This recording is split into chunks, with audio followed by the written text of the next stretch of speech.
हाल ही में नेटफ्लिक्स में एक सीरीज आई है द रेलवे मैन नाम से। ये 1984 में हुई भोपाल गैस ट्रेजेडी से जुड़ी है, जो दुनिया का डेडलीस्ट इंडस्ट्रियल डिजास्टर माना जाता है।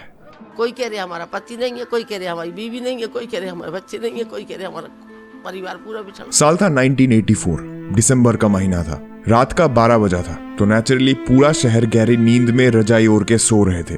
उसी वक्त भोपाल में एक इंसेक्टिसाइड यानी कीटनाशक बनाने वाले फैक्ट्री में कुछ वर्कर्स काम कर रहे थे। ये उनका डेली रूटीन का एक हिस्सा था।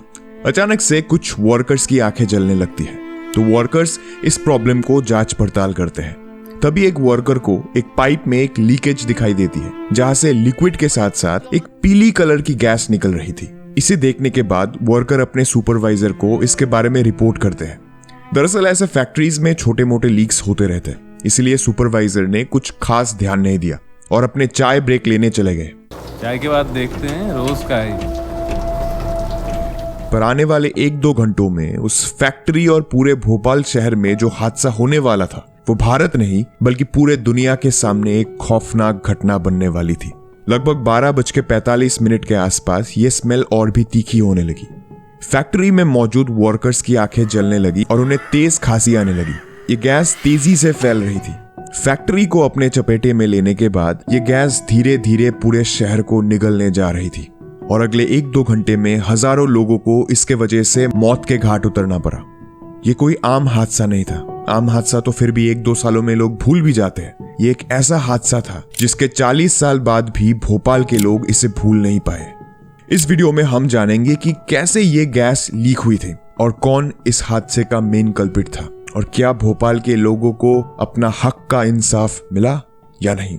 अच्छा, उससे पहले चैनल को सब्सक्राइब जरूर कर देना, क्योंकि नया चैनल है और मैं और भी कोशिश करूंगा कि और भी वर्सेटाइल टॉपिक लाता रहूं आप लोगों के सामने और आप लोगों को एनलाइटन करता रहूं, क्योंकि नॉलेज बहुत ही जरूरी है। तो एक सब्सक्राइब तो बनता ही है। चलिए आगे बढ़ते हैं। तो हेडफोन्स डाल लीजिए, क्योंकि ये कहानी है भारत के सबसे डेडलीस्ट इंडस्ट्रियल डिजास्टर के बारे में। ये कहानी है भोपाल गैस ट्रेजेडी की। 2 years ago, the company had major concerns about the safety conditions for methyl isocyanate at its plant in Bhopal, India. The toxic gas that escaped from a Union Carbide plant on Monday has killed at least 1,600 people, and they say another 50,000 people may suffer serious after effects such as blindness and sterility.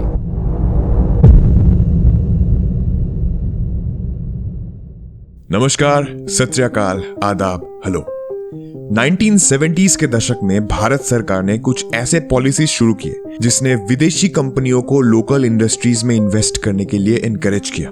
Bhopal के जिस factory में यह घटना घटी थी, वो US based company UCC यानी union carbide corporation की सब्सिडियरी थी, जिसे भारत में यूसीआईएल यानी यूनियन कार्बाइड इंडिया लिमिटेड के नाम से एस्टेब्लिश की गई थी। इस फैक्ट्री का 50.9% शेयर्स यूसीसी के पास थी और बाकी 49.1% शेयर्स इंडियन इन्वेस्टर्स के पास थी, जिसमें भारत सरकार और कुछ भारतीय बैंक्स भी शामिल थे। 1969 में ये फैक्ट्री बनाई गई थी एक कीटनाशक दवाई सेविन बनाने के लिए। दरअसल सेविन बनाने के लिए एक खतरनाक केमिकल MIC यानी मिथाइल आइसोसाइनेट का इस्तेमाल की जाती है। ये केमिकल का नाम याद रखना। शुरुआत के 10 सालों तक ये केमिकल बाहर से इंपोर्ट की जाती थी, पर केमिकल के बाहर से इंपोर्ट करने से कंपनी ज्यादा प्रॉफिट्स नहीं बना पा रही थी। तो इसलिए भारत सरकार ने 1979 में फैक्ट्री वालों को MIC प्रोडक्शन प्लांट लगाने की परमिशन दे दी। अब MIC इस फैक्ट्री में ही बनाई जाने लगी। इतना कुछ होने के बावजूद भी कंपनी को कुछ खास मुनाफा नहीं हो पा रही थी, क्योंकि मार्केट में और भी कई सारे कीटनाशक दवाई आ गई थी जो सस्ते दाम पे अपने दवाई बेच रहे थे। इसी वजह से सेविन का दाम घटाना पड़ा। तो इस लॉस को काउंटर करने के लिए कंपनी ने स्किल्ड वर्कर्स को ले ऑफ करना चालू किया और उनके बदले अंडर क्वालिफाइड वर्कर्स को काम पे रखा। कंपनी में सेफ्टी प्रिकॉशंस एक मजाक बनकर रह गया था। 1984 का इंसिडेंट इस फैक्ट्री का पहला इंसिडेंट नहीं था। उसके 3 साल पहले 1981 में मोहम्मद अशरफ नाम के एक वर्कर की मौत फॉस्जीन एक्सपोजर के कारण हुई थी। ये फॉस्जीन भी एक हानिकारक गैस है जिसके ज्यादा एक्सपोजर से इंसान की मौत भी हो सकती है। उसी के 1 साल बाद यानी 1982 में इस फैक्ट्री के अल्फा नैप्थल यूनिट में आग लगी थी। इन इंसिडेंट्स के बावजूद भी कंपनी ने सेफ्टी के ऊपर रत्ती भर भी ध्यान नहीं दिया था। उनके लिए शायद एक वर्कर की जान की कीमत कुछ भी नहीं था, पर जिनका घर उजड़ता है सिर्फ उन्हें ही असली दर्द महसूस होता है। तो क्या हुआ था फैक्ट्री के अंदर 1984 के उस रात को, चलिए जानते हैं। दरअसल MIC में अगर पानी की एक बूंद भी गिरे तो जानलेवा गैसेस निकलती है। इसीलिए MIC टैंक्स को हमेशा पानी के सोर्स से दूर रखी जाती है और इसी वजह से MIC स्टोरेज टैंक्स को मिट्टी के नीचे रखी जाती है और ऊपर कंक्रीट की एक मोटी परत डाली जाती है। इस फैक्ट्री के पास 3 ऐसे टैंक्स मौजूद थे। इस फैक्ट्री में MIC टैंक्स के पास ही केमिकल प्रोसेसिंग यूनिट मौजूद है। दरअसल 2 दिसंबर की रात लगभग 9 बजे के आसपास वर्कर्स अपने रूटीन मेंटेनेंस का काम कर रहे थे। केमिकल प्रोसेसिंग यूनिट के पाइप्स क्लॉग्ड रहने के कारण इसमें पानी मार के साफ किया जा रहा था और इसमें कोई भी प्रॉब्लम नहीं था अगर कंपनी ने इन प्रोसेसिंग यूनिट्स को कुछ दिन पहले जंपर लाइन से MIC टैंक्स के साथ कनेक्ट ना किया होता। कंपनी ये चाहती थी कि वर्कर्स इंटरचेंजेबली काम करें, पर इस लापरवाही के वजह से MIC टैंक्स पूरे फैक्ट्री के साथ जुड़ चुकी थी। इन शॉर्ट, अगर MIC टैंक्स को जंपर लाइन से ना जुड़ी जाती तो MIC टैंक्स में पानी नहीं जाती, और अगर MIC टैंक्स में पानी नहीं जाती तो ये हादसा कभी होता ही नहीं। मैंने पहले भी मेंशन किया था कि इस फैक्ट्री के पास 3 MIC टैंक्स थे, E610, E611 और E619। E610 और E611 में 75% तक लिक्विड MIC भरा था, पर सेफ्टी मैनुअल के हिसाब से 50% के ऊपर लिक्विड रखना अलाउड ही नहीं था। टैंक के बचे हुए स्पेस में इनर्ट नाइट्रोजन गैस डाली जाती थी लिक्विड MIC को अपने जगह में बनाए रखने के लिए। तीसरी टैंक को खाली रखना पड़ता था, पर पैसा बचाने के चक्कर में कंपनी ने इस टैंक में भी भरपूर मात्रा में लिक्विड MIC भर के रखा। रात 9:30 बजे के आसपास केमिकल प्रोसेसिंग यूनिट में सफाई चलते वक्त 550 लीटर पानी जंपर लाइंस के थ्रू MIC टैंक्स में घुस चुकी थी।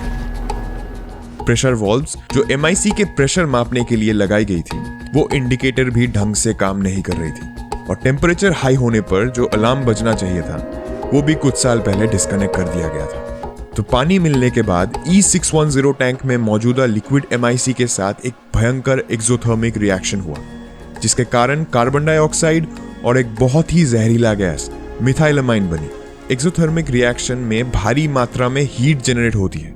इसी के कारण इन 3 टैंक्स के ऊपर जो मोटी कंक्रीट का लेयर बनी थी वो फटने लगा। तो क्या सच में इस फैक्ट्री में एक भी सेफ्टी मेजर्स मौजूद नहीं था? ऑफ कोर्स था।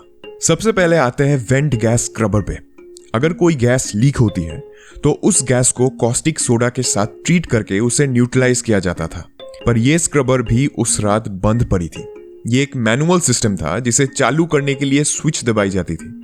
इसके बाद आता है फ्लेयर टार। अगर सडनली गैस लीक हो जाती है तो फ्लेयर टार उस गैस को खत्म कर सकता है, पर यह टावर भी उस रात काम नहीं कर रहा था। बाद में इन्वेस्टिगेशन से पता चला कि पाइप का रिप्लेसमेंट का काम भी फैक्ट्री ने इग्नोर करके रखा था। इसके बाद भी अगर गैस लीक हो गए चिमनी से लीक होकर हवा में फैलना शुरू हो जाता है तो उसे भी काउंटर करने के लिए उसमें पानी मारी जाती है, पर फैक्ट्री में जो पाइप्स मौजूद थे वो लंबाई में छोटी पड़ रही थी। उस समय भोपाल का पॉपुलेशन तकरीबन 8.5 लाख के पास था, जिनमें से 20% आबादी इस फैक्ट्री के आसपास ही रह रहे थे। उस रात हवा का मोड़ भी भोपाल शहर की तरफ ही था। तो सोचिए, अगर हवा का मोड़ किसी और दिशा में होती तो शायद कितने जाने बच जाती। सरकार की लापरवाही की वजह से जब लोगों की जान जाती है तो मृतकों की संख्या घटाकर दिखाई जाती है। इस केस में भी मध्य प्रदेश सरकार का यह कहना था कि सिर्फ 3000 लोग ही मरे थे, पर डॉक्टर्स, NGOs और लोकल्स के हिसाब से उस रात भोपाल में 10,000 लोगों ने अपनी जान गंवाई थी और 30,000 से ज्यादा लोग अभी तक इस हादसे से जान गंवा चुके हैं। उस वक्त भोपाल के 8.5 लाख आबादी में 5 लाखों को डायरेक्टली और इनडायरेक्टली इफेक्ट हुआ था।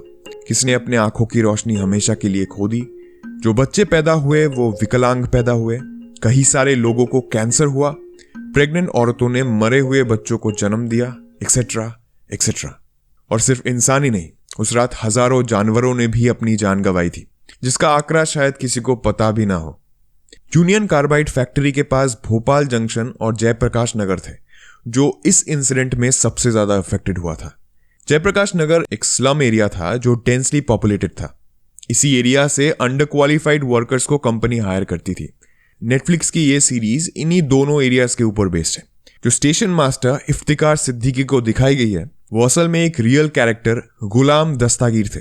जिन्होंने सेल्फलेसली अपने जान की परवाह ना करके बहुत ही बहादुरी के साथ स्टेशन में मौजूद पैसेंजर्स की जान बचाते हैं।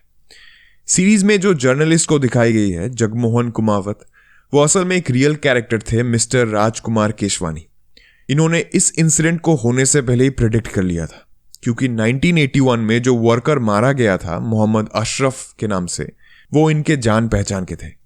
इस इंसिडेंट से पहले ही केशवानी जी ने लोगों को अपने आर्टिकल्स के माध्यम से चेतावनी दी थी कि कुछ ऐसा इंसिडेंट भोपाल में हो सकता है। वो राजपथ पत्रिका में लिखते हैं कि बचाइए हुजूर, इस शहर को बचाइए, या फिर ज्वालामुखी के मुहाने बैठा भोपाल, और ना समझोगे तो आखिर मिट ही जाओगे जैसे आर्टिकल्स। अब एक सवाल आपके जहन में काफी समय से शायद आ रहा होगा कि ये जो कंपनी की बात हम कर रहे हैं, उसका मालिक कहां पे छुप के बैठा है। कंपनी का मालिक था वॉरेन एंडरसन, जो इस हादसे के 4 दिन बाद यानी 7 दिसंबर को भोपाल लैंड करते हैं। भोपाल आने के साथ साथ उन्हें अरेस्ट कर लिया जाता है। एंड गेस व्हाट, उन्हें पुलिस स्टेशन में नहीं बल्कि उनके ही कंपनी के गेस्ट हाउस में आलीशान तरीके से रखी जाती है। अरेस्ट होने के कुछ घंटे बाद ही उन्हें बेल भी मिल जाती है और उन्हें एक स्पेशल गाड़ी में एयरपोर्ट तक भेज दिया जाता है, जहां से वो एक स्पेशल जेट में बैठकर पहले दिल्ली, फिर दिल्ली से अमेरिका रवाना हो जाते हैं। एंडरसन का डेथ 2014 में अमेरिका के फ्लोरिडा शहर में साधारण तरीके से ही हुआ था। आश्चर्य की बात यह है कि उन्हें बेल कैसे मिला, वो भी अभी तक एक मिस्ट्री बनी हुई है। कुछ रिपोर्ट्स के हिसाब से तब के प्राइम मिनिस्टर राजीव गांधी ने वॉरेन एंडरसन को भारत से भागने में मदद की थी एक डील के थ्रू, मोहम्मद यूनुस के कहने पर।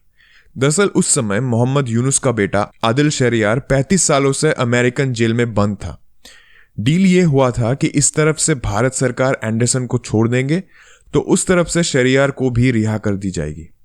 राजीव गांधी ने जिस मोहम्मद यूनुस के कहने पर यह सब किया, उनका संबंध गांधी परिवार से था, और तो बाद में राजीव गांधी इस क्लेम को झूठा बताते। आखिर में यह सवाल आता है कि क्या भोपाल के लोगों को इंसाफ मिला? जवाब है बिल्कुल नहीं। इनमें वीडियो अच्छा लगा तो चैनल को सब्सक्राइब जरूर कर देना, ताकि मेरे छोटे चैनल को थोड़ी मदद मिल जाए। और इंस्टाग्राम और फेसबुक में भी फॉलो कर देना, मैं नीचे डिस्क्रिप्शन में लिंक दे रहा हूं, तो प्लीज जाके चेक करो। और नेटफ्लिक्स में जो सीरीज अभी रिलीज हुई है द रेलवेमैन, वो ऑफ कोर्स देखना, वो बहुत ही बारीकी से बनाई गई है। और लाइक कर देना और कमेंट में कुछ कमेंट कर देना, ऑफ कोर्स जो भी मन चाहे वो कमेंट कर देना, और इस मुद्दे के बारे में आप क्या सोचते हो। तब तक के लिए जय हिंद।